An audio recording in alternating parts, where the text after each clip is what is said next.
someone was visiting me recently, a business person and his wife, visiting my wife and myself, and he was asking me, Bart, have you done yours? Because we start talking about succession planning.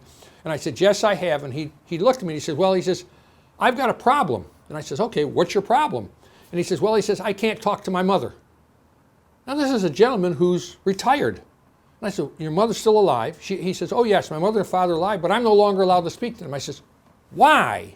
He says, my father started a business years ago, and I started helping him run it. And I've got two brothers who were not involved in our business. They did other things.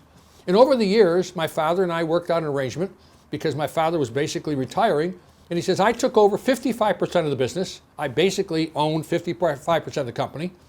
And my father owned 45%. And I thought we were doing well. As a matter of fact, he says, we had to buy some new equipment. And when I went to the bank to borrow the money for buying the new equipment, I said, I don't want my father's name on this anymore because he's basically not involved in the company. So the bank was very happy, took his name off of our loan documents, and this gentleman said he put my name on it. Now stop and think about this. Here's a situation.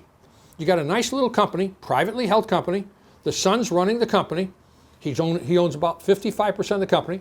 The father still maintains a 45% ownership, and two other brothers not involved in the business. They get a tremendous offer to sell their business. Add as many zeros as you want. Let's say $50 million to sell their business. Excellent, excellent offer. So the son wants to accept it.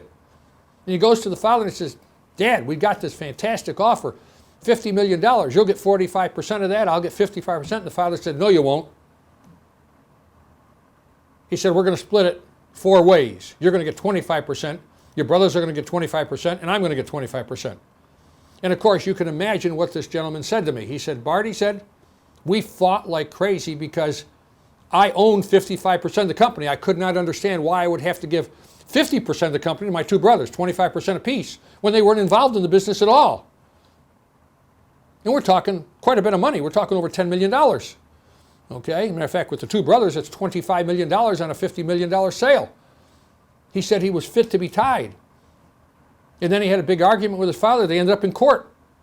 Because while he thought he owned 55% of the company, his father still had the right of veto. He had the power to make the major decisions.